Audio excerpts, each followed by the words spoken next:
So today we're talking about your preliminary outline for your proposal argument and your preliminary leftist forces. So there are certain components that you will need to put in your proposal argument. Some of them are negotiable, some of them are mandatory. And this outline kind of hopefully gives you a little bit of a run through. So you'll see the blank outline on eCampus.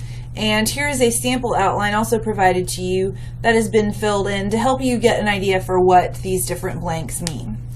Feel free to edit it as necessary. So for example, you may need more lines for your attention getter than I have. Maybe for the background here where I have 2 points, maybe you have 4 points because there's more background on your issue. So adapt it as needed, but do remember that will not entail deleting large portions of this because most of this is something that you either need part of or you need some form of. So you want to start off with an attention getter. You want to give some background on the subject that you're addressing. The sample topic for this essay is block scheduling, so that's been provided here. You need to have your thesis with 3 different elements, and this is mandatory. You need to have what should be done, who should be doing it, and why they need to be doing it. And don't forget to recognize that you are assuming that your reason will be compelling. So whatever reason you give, people need to want that. So if you say, we should do this to maximize the learning of students, then your audience needs to want to maximize the learning of students. If you say people should do this in order to reduce the number of people who live under the poverty level, then you need to have an audience who wants to reduce the number of people who live under the poverty level, whatever you're looking at. You will need to show that there is a problem. So people aren't going to do something for no reason. You need to show them that there's a problem with the status quo, with the way things are currently going.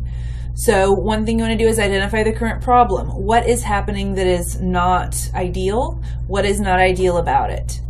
And you may have more or fewer details as you work through that. I have 5 here, 5 problems that I think are happening. Then you want to go through your proposed solution, and you want to make sure that you're very clear about what that solution is. So what exactly are we going to do? How exactly is that going to work out? And in this case, we have the solution that junior high schools and high schools use a block schedule for classes, so we're going to work out that. What does that mean? Well, that does mean that students have longer classes, but they don't meet with every class every day. So you could lay out a few possible options for that. So you could have A days and B days. Week 1 could be A. Week 2 could be B, or every week could have A, B, and then a different Friday schedule, a condensed schedule for Fridays. You also could say, hey, guess what? Different classes could meet every day if they needed to for the specific subject. You want to have reasons for why a proposal is necessary. You don't necessarily have to fill out all of these. You might have more than one reason that fits into one category. But here are some things to think of to help generate ideas, why we should do what you want. Maybe what you want adheres to a good principle, something that people think is good. Fairness, justice, in this case, efficiency, various good things. Maybe it fits into a good category. So we like things that promote learning. We like the category of safety for children. We like the category of things that improve the economy, that kind of thing. Will lead to good consequences. What kind of consequences will we get from adopting your proposal that will be good? Better academic performance, fewer homeless people on the streets, more creative children, whatever your proposal is going to bring about. A good way to prove that your proposal will work is to show that it has been successful elsewhere. So if you can say that another country does this, another state does this, this group of people does this, that can really help. You could also compare what you're asking to another action. So saying that licensing, making people have a driver's test before they can take bikes on the road is like the action of making people get licenses before they can drive cars, or something like that. To compare 2 things, what you want to something that we've already accepted, is a good idea. You also need to be able to show reasonable belief that your proposal will work. So why should we think that actually doing what you want will actually have the effect that you want? So in my case, I can show research that says when people have adopted block schedules, it does have a positive effect.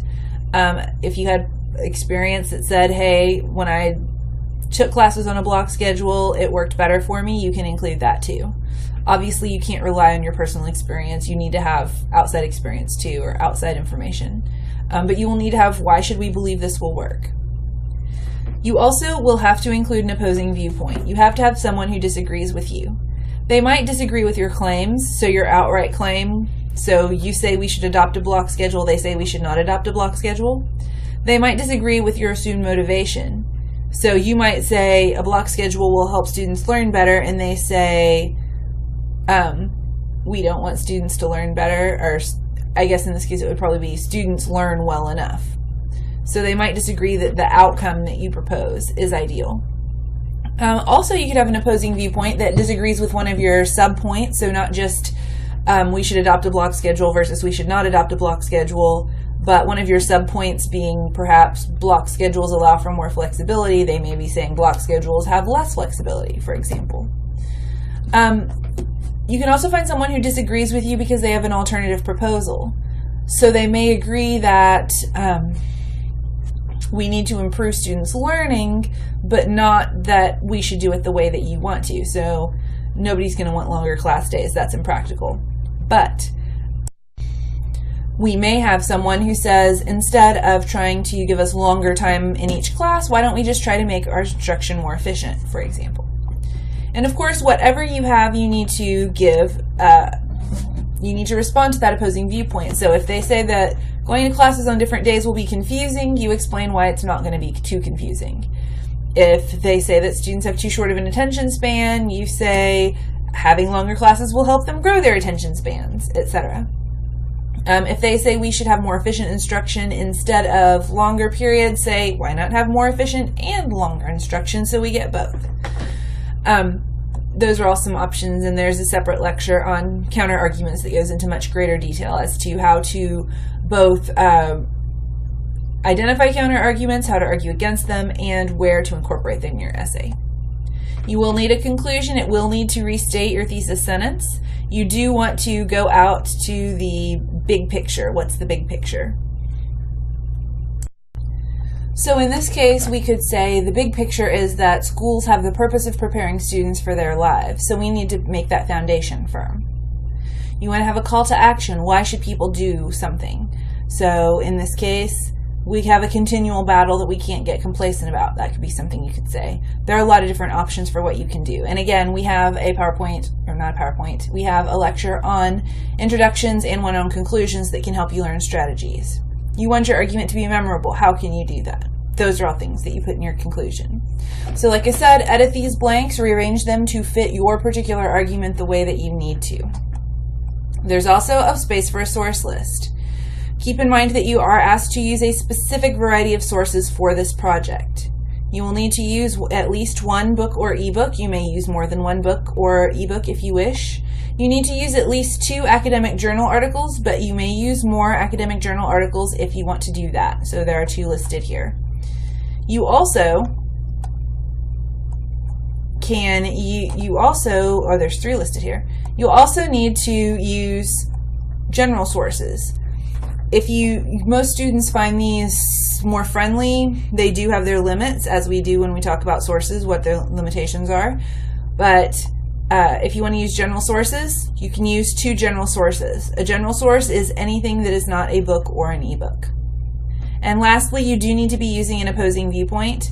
That can be one of your other sources, obviously. It can be something that both agrees with you and disagrees with you, so you can get both support and dissent from the same source. But you do need to make sure that you are finding in some source someone who disagrees with you, that you don't have to invent your opponent, so that you're not performing the straw man fallacy, and so you know that your proposal is worth making, because it's not worth making an argument if everyone already agrees with you.